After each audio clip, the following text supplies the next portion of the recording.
Welcome back. The time is 8:34. You're watching and listening to Breakfast with Stephen and Ellie. Shall we see what Ella Whelan and Andy Jones have got for us this morning in the papers? What they've pulled out of the inside pages for us.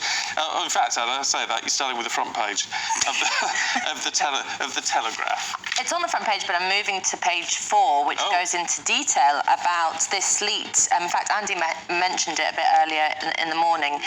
This leaked policy document that's come out that's being used in prep for Labour's National Policy Forum, of which one of the things that has been detailed is a strong word.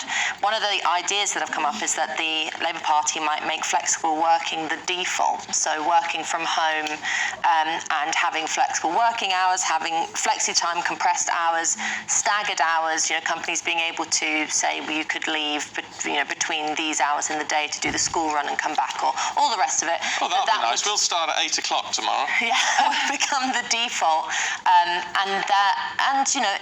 It's one of these things that I think in the abstract, in general, most people won't have a problem with it. What's wrong with having more flexibility around working hours? The problem is that, number one, we know that there's a productivity crisis in the country. That's not to blame workers, but there has been some debate, to put it lightly, about the efficacy of working from home, whether or not you actually work as well when you're working from home.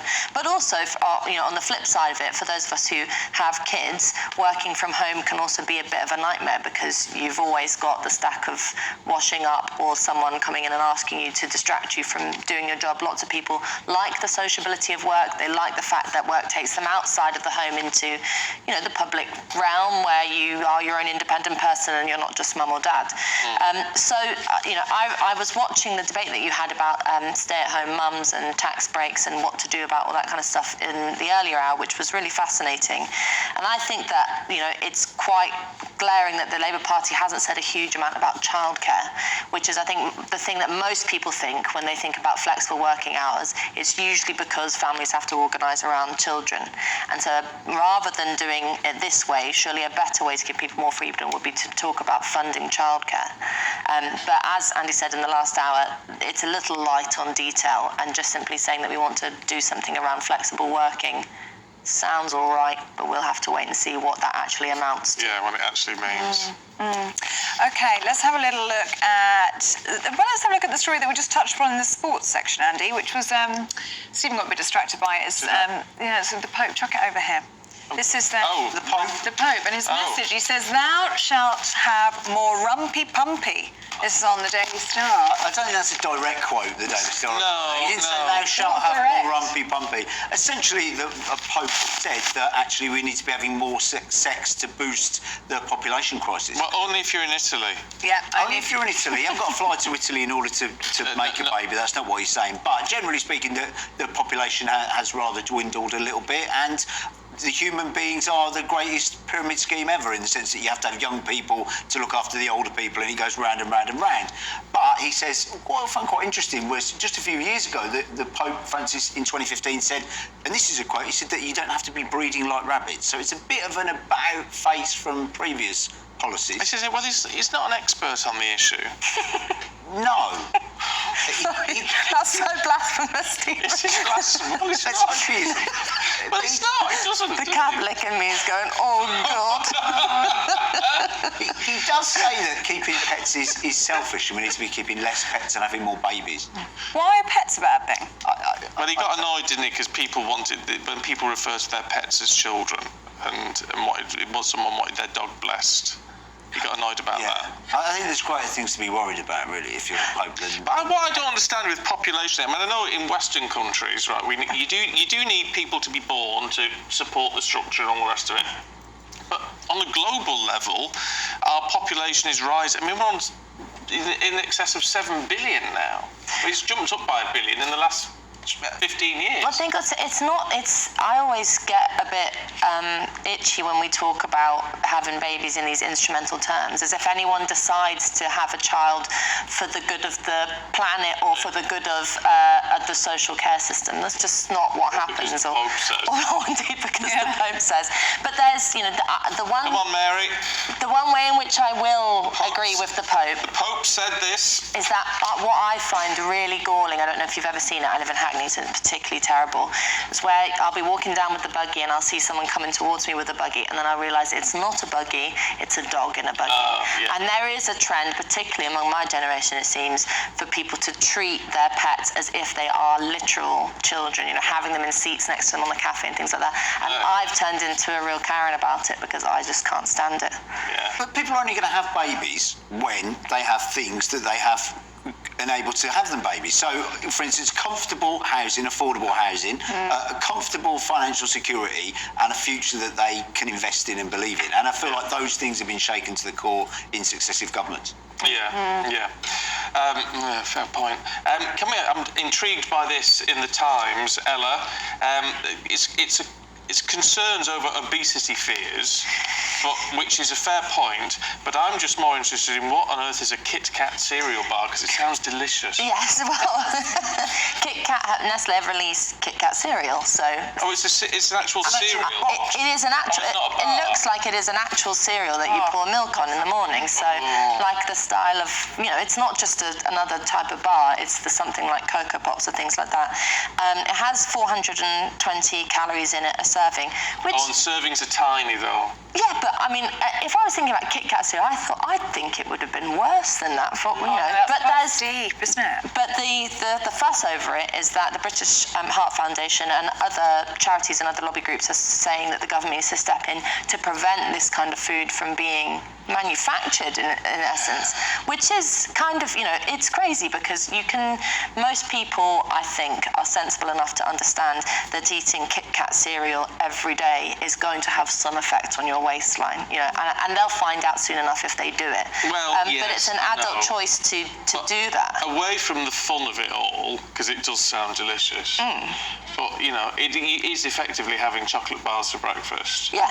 Which is not ever a good thing. It's not a good thing, but I don't think anyone seriously does think it is a good thing. I don't know. But people see breakfast cereal in a box and think I can eat this every day. Yeah. I think that's part of the psychology of it. I think if you ask them brutally, is this healthy, they'd say no. But I think they get into the habit of opening it, feeding it to kids, etc., etc. Although I couldn't possibly comment on whether it's a good or bad idea until we've had a live taste test on air. Yeah. Because I think the good part of my brain says this is a terrible idea. The hungover 3 a.m. part of me thinks this is a great thing to eat. Yeah, I mean, the problem is 400 odd calories per serving. But you all know what it's... A bowl of that will be about 3 servings. That's the trouble. And that's true. Calories for the day, isn't it? The other interesting thing is that it was initially had the word nutritious on the box, which was then Nestle was forced to take it off.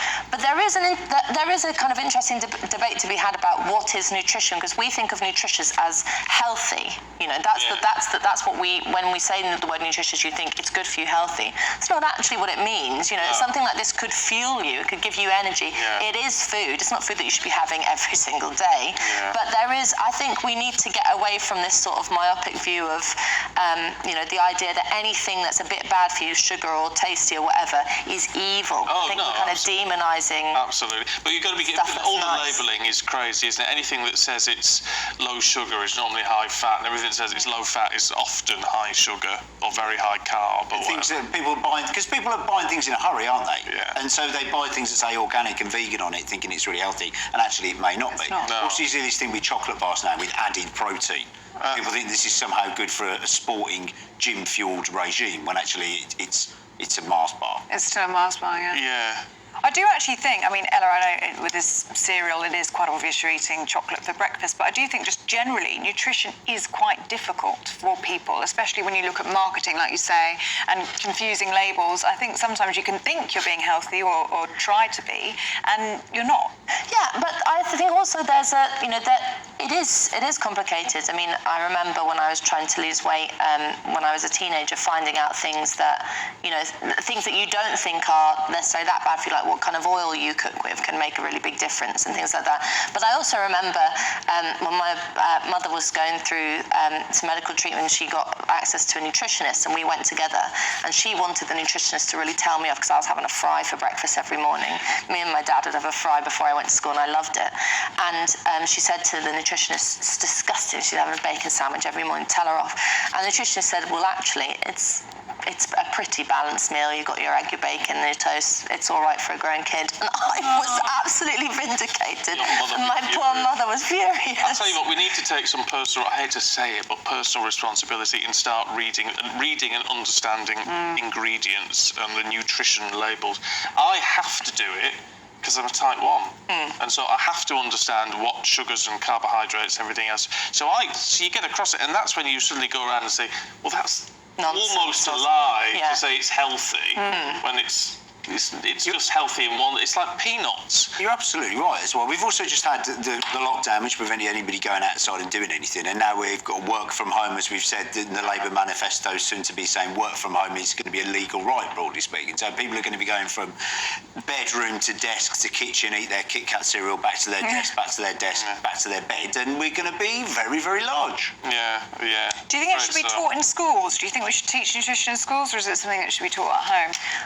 If we're going to be doing maths till we're 18, I certainly think we should be learning a bit of nutrition as well. But you But not. I think You can't get taught it by fat teachers. I would. No, I know that sounds, but it's true. It's true. It's like when you get told off about, do you want to discuss your weight from a fat doctor? It's like, no, you're the most unhealthy looking person I've ever seen in my life. Do you not? I think a better way would be to get to, I don't like the idea of having kids in class being told to count calories, because particularly for young girls, that's not a good idea.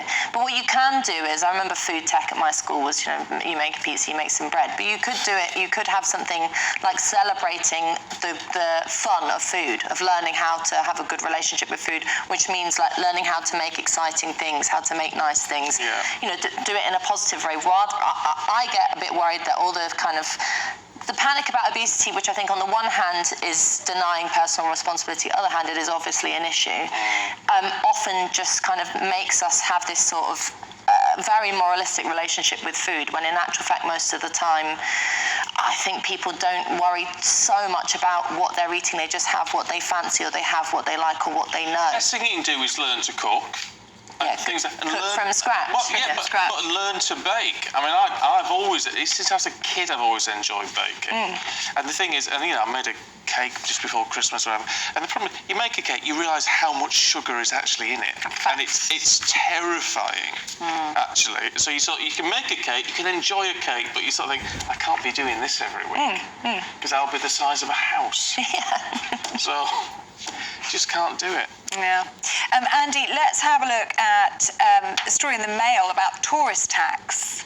This is something they've really taken upon themselves, haven't they? Yeah, the Daily Mail has pulled this rather out of the ether, considering all the things that people are generally concerned about. And a whole range of different businesses central to the tourist industry have come forward to complain about the tourist tax. So the tourist tax is where the government is preventing sort of foreign tourists arriving and getting VAT back from things they buy. So if you go to Paris, as me and my wife did recently, my wife bought a handbag, she got the tax back on it when she left again. When tourists come to Britain, they don't get that same privilege. And so everyone from sort of would it have made a difference to her buying it? Absolutely nothing would stop my wife from buying a handbag. Well, there you go. The Route to London has complained about this, that it's hitting tourism. Selfridges has complained about this. Kemi Badenoch, the business secretary, apparently is all ears for complaints about this. I wouldn't say this is one of the big issues of the day, but I mean, if you're a tourist desperate to get a flavour of the coronation or the royal family or Buckingham Palace or Big Ben, the idea of not getting money back on a luxury item isn't going to keep you away. No. Although these business leaders said it costs Britain 4 point whatever billion in tax in lost revenue, tourism opportunities each year. Yeah, well, which is a lot of money, but I don't know. I can't see it myself. But then if it's all down to the figures, if it is costing that much, fair point. What's this about? Now, I like a tattoo. I wouldn't want a temporary tattoo, Ella, but I could have one according to The Guardian. Yes, I think this is really interesting. The Rembrandt House Museum in Amsterdam is got a relationship now with a tattoo studio where they're offering tattoos temporary and I suppose permanent if you want to go and get it properly done at the tattoo studio, of images of Rembrandt, who was the famous artist. Some of the, if I don't know if we can see the picture, there's some etchings of his face and his self-portraits. But are they not just transfers? They actually... They are transfers in the museum, because I think, I don't know what the legality of opening up a tattoo studio in the museum. But the interesting thing about it is this crossover between, and they talk about the fact there's a crossover between high art and low art. So your tattoos isn't going to be in the same realm as your Rembrandt portraits. But actually this is, it's something that I think if Rembrandt were alive today, he'd be very pleased about, because his studio was a kind of workhouse of young artists coming in. There was a lot of kind of learning and tutoring going on. And he, in his work like The Girl with the Pearl Earring and all of the stuff that he's famous for, it was about real life and the ordinary man and woman in the street, and the beauty of the ordinary things that they were doing in their daily lives. And so this crossover of almost the ordinary of tattoos, which is not, it's not high art, it's not kind of, you're not going to find tattoos and tattoo artists in kind of big museums. Entering into museums like this, I think, is a really interesting I never thing. knew you were so cultured. I have to admit something, which is that, to mention my mum again, is actually my mum, and I texted her saying, tell me about Rembrandt. So Bernie, if you're watching, thank you very much, because she loves Rembrandt and she knows a lot about him. And actually we've both been to see the Rembrandt House Museum in Amsterdam. It's wonderful. Well, next time you can come back with a transfer on your face. Yeah. There you go. Lovely. Thank you both very much indeed. Ella and Andy, good to see you. Have you got any ink, Andy? Absolutely none. Oh. Which is disappointing. Have you got any? No, yeah, I've got quite a few. Have you got an Ellie on your arm or anything like that? Well, no. No. I love Ellie. You could go to a museum, get a Rembrandt-style Ellie on your arm. Yeah. I don't want a name on my arm for. I've got a name on my arm. But it doesn't say Ellie. No. Oh, we know who that is. Yeah. Mom. She'll never let you down. No, you've got to be very careful with tattoos to make sure that you don't regret them. That's the thing. Exactly, yeah. Well, Andy, Ella, thank you very, very much. Thank you. You have GB News tattooed on you somewhere. Depends how much